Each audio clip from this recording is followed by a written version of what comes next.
Welcome guys, નવા વિડીયોમાં આપનું સ્વાગત છે। આજે અમે તમને બતાવવા જઈ રહ્યા છે આ કાચી કેરી અને ખજૂર એની ચટણી બારે માસ આપણે સ્ટોરેજ કરી શકીએ છીએ અને કોઈ પણ ફરસાણ, સેન્ડવિચ, સમોસા, ઢોકળા કે કોઈ પણ ફરસાણ કે નમકીનની અંદર આપણે એનો ઉપયોગ બારે માસ કરી શકીએ છીએ। તો આ વિડીયો જોવાનું, અચૂક વિડીયો જુઓ, ચૂકશો જ નહીં, કારણ કે બહેનોને આપણે 15-20 મિનિટનો ચટણી માટે સમય જતો જ હોય છે આપણી ગુજરાતી થાળીમાં। સાચી વાત છે ને? ચટણીની જરૂર પડતી જ હોય છે, તો આપણે આખું વર્ષ માટે સ્ટોરેજ કરી શકીએ છીએ। ફ્રીજમાં કોઈ પણ જગ્યાએ ફ્રીઝરની જરૂર નથી, ફ્રીજમાં રાખી શકાય છે।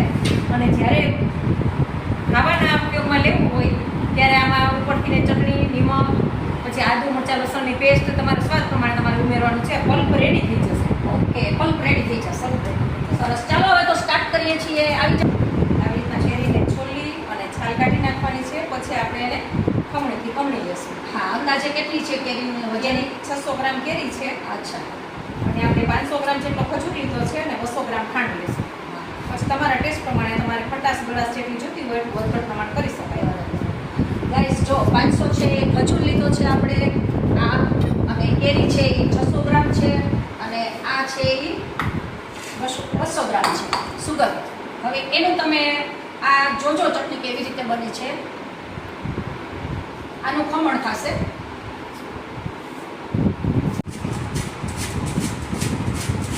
લાવ વિનિશા, આવે તો વિનિશા, આપણે જે આ ખમણ કરીએ છીએ એના બદલાના નાના કટકા કરી શકાય આ ચટણી માટે? નહીં, કટકા નહીં કરવાના, ખમણ જ કરવાનું। અચ્છા, કેમ કે આને વગર પાણી આપણે પકાવવાનું છે। અચ્છા, એમાં પાણી બિલકુલ નાખવાનું? પાણી નથી નાખવાનું। કટકા હશે તો પૂરા બફાશે નહીં। જો આપણે કટકા નાના કદાચ નાખીએ ને તો પૂરા બફાય નહીં, અને એની અંદર આપણે બિલકુલ પાણી નથી નાખવાનું। એના ઓજથી આપણે સુગર, ખજૂર અને આ ખમણેલું જે છે કેરીનું છીણ, એનાથી જ આપણે ઓનલી આ કુકરમાં પકાવવાનું છે। તો આ પ્રોસીજર આપ જોઈ રહ્યા છો।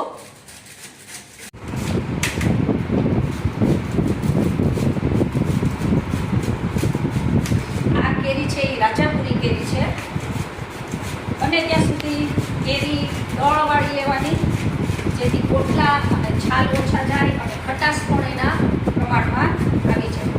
આ છે એ રાજાપુરી કેરી છે જે આપણે ખમણીએ છીએ। ઇન્ડક્શન ઉપર આપણે જો આ કુકર મૂકી દીધું છે, હવે લગભગ તૈયારી થઈ ગઈ છે।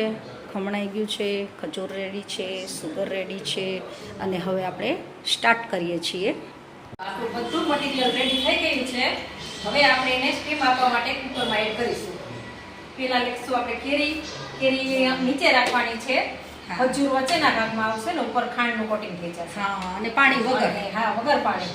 બરાબર, નીચે પાણી કુકરમાં નાખ્યું જ નથી, સીધી કાચી કેરીનું ખમણ નાખ્યું છે, અને હવે ખજૂર વચ્ચેના ભાગે ખજૂર નાખે છે। બરાબર, લેયર્સમાં પણ ધ્યાન રાખવું પડશે। પહેલા કાચી કેરી નાખવાની છે, પછી ખજૂર નાખવાનો છે, અને એની ઉપર આપણે સુગર નાખવાની છે। આ એક ખાસ ધ્યાનમાં રાખવાનો પોઈન્ટ છે, બરાબર ને નિમિષા? અને કદાચ આડાવડું કર્યું હોય તો શું થાય આમાં?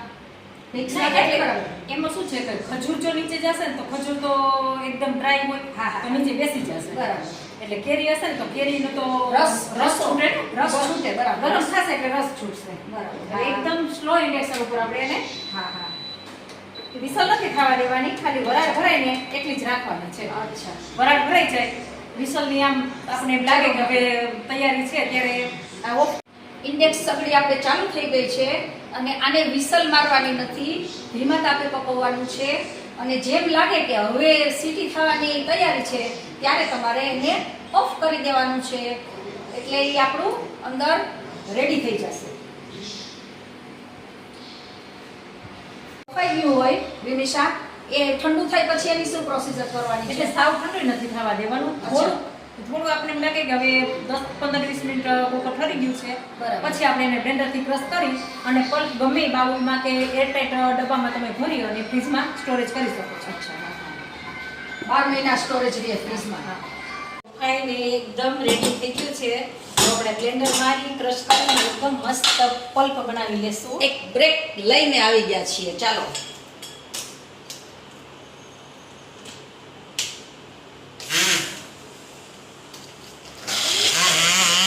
જો બફાયા પછી કંઈક આ રીતનું હશે.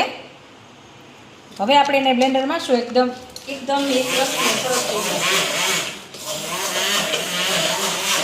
પાણી નાખ્યા વગરનું હવે એને ફૂટી ગયા પછી આપણે બ્લેન્ડર મારીએ છીએ.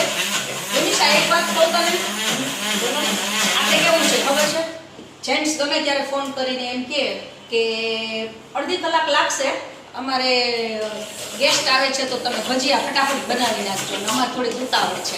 ત્યારે આપણે કેટલી ચટણીની મૂંઝવણ થાય છે. સાચી વાત કે આ ચટણી છે ને એકદમ ઈઝી રહેશે.